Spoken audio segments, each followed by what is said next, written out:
Rastafari, you know. Me got 13 job, you know. What you don't know about that, my youth? Yeah, come on, man, my youth. What you know about it? I'm from St. know Thomas, about it, bro. you know. I'm from St. Thomas, bro. Man, I know the whole accent coming out, you know. I hear the whole time you're trying to cover it up, you know. Talk to me, I talk to you, though. My you know, me Rasclad, boy, you know. Just real people, real convo.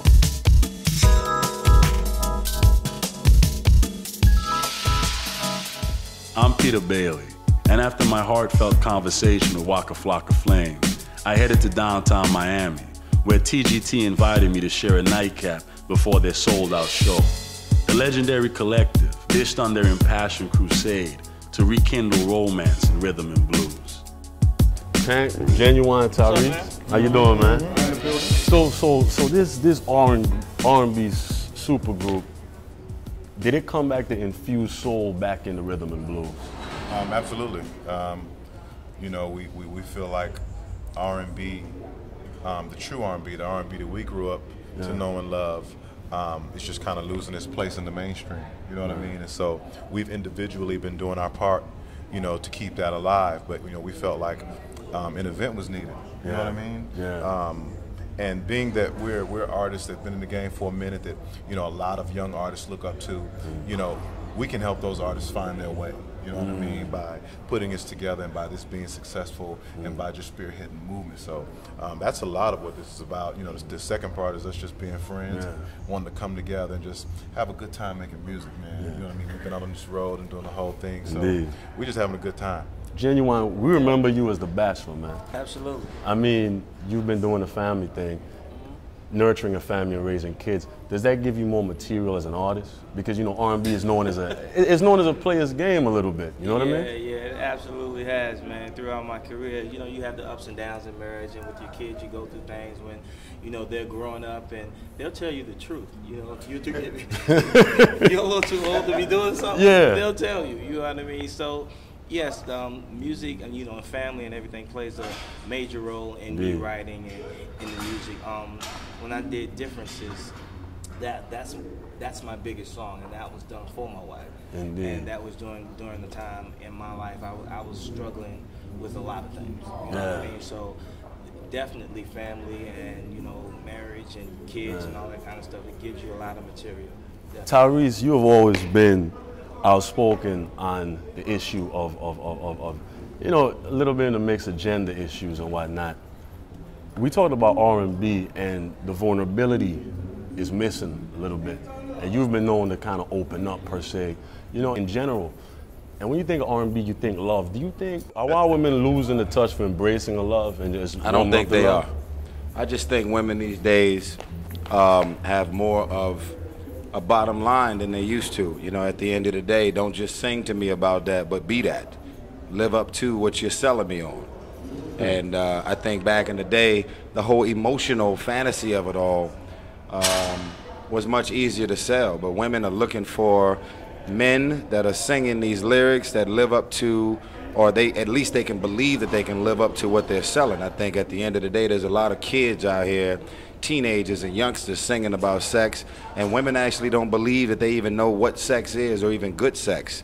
Girl, I put you in the bed and I lay you down with it. It's like, you know, when they hear us sing about sex, they know that this African, true, authentic warrior will show up.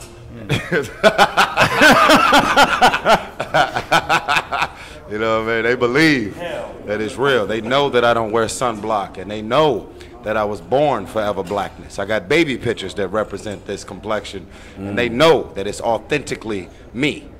I think what we represent as a collective is we represent the consistency of true R&B music. No house, no techno, no EDM. We just keeping it all the way real.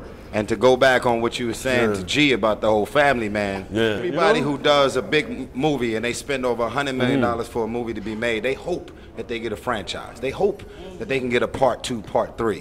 When you do music, as long as the OJs, and you end up with kids, they end up having kids and great-grandkids, that's the goal, to still be on stage and have people checking for you and what you do musically, performing.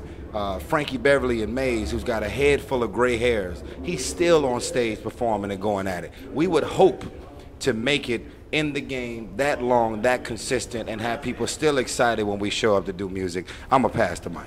Thank you. Why is R&B so necessary though? Music is the universal language, you know what I mean?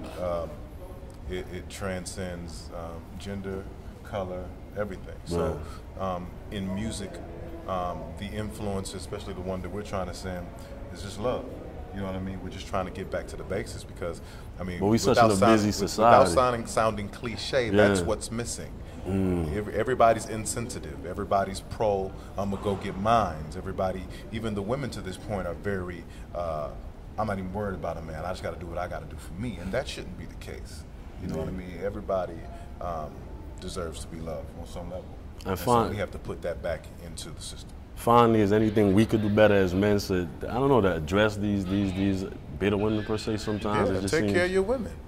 I just believe we need to get back to taking care of women. We need to get back to being men that women could count on. When we say we're going to do something, we did it, period. You know what I'm saying? We would surprise a woman with a gift or some flowers or some things of that nature. Like, we don't do nothing. Like, we've just let the good woman fall by the wayside, and now we have women that have had to become men in order to sustain in society. Sometimes it seems they're so accustomed to losing. Do they know when to embrace when they won? When they have that good man? I mean, if there's a pattern there's a pattern. You know what I mean? The only true way to break that cycle is for somebody to come in and help break that cycle. It's going to take a man to do that. We are the natural born leaders. We are the mountain lions. It's our job. And a woman's used to mental, emotional, and spiritual, as well as physical abuse. If she get with a good man who's going to treat her like the world, treat her like the princess that her mama told her she should be treated like, she's going to figure out a way to get you to be abusive and attack her and come at her, because that's actually the form or the interpretation of love that she's accustomed to. You're going to talk me out of treating you with the utmost respect because you're used to that disrespectful man.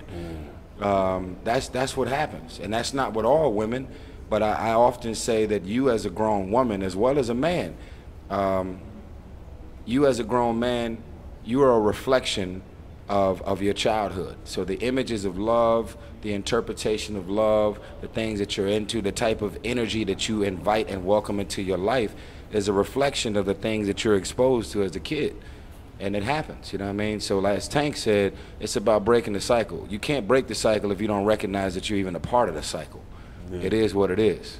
But listen, we don't want this thing to be all heavy, because we can definitely get heavy. We every bit of grown. This Three Kings album, here's my shameless plugs, okay, because I went to media training and PR training.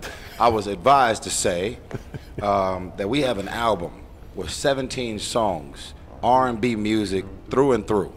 All right? All right? 17. And as a collective, all three of us are singing on every single song on this album. The album is called Three Kings, and it's available for a pre-order right now. And when you pre-order it right now on iTunes, you get a free download of our new song that just came out a couple of days ago called I Need. We'll just get y'all to hold on to I Need and the first single called Sex Never Felt Better until the album come out August 20th. It's the craziest album we've ever worked on in our lives as a collective. I'm a fan of theirs, truly. I listen to their music like I don't know them. I'm a fan of R&B. And this album is crazy. I listen to it like I have nothing to do with it. It's crazy. Can't wait to share it with y'all. Pick up your iPhones, iPads, pre-order it, do what you gotta do right now. It's love.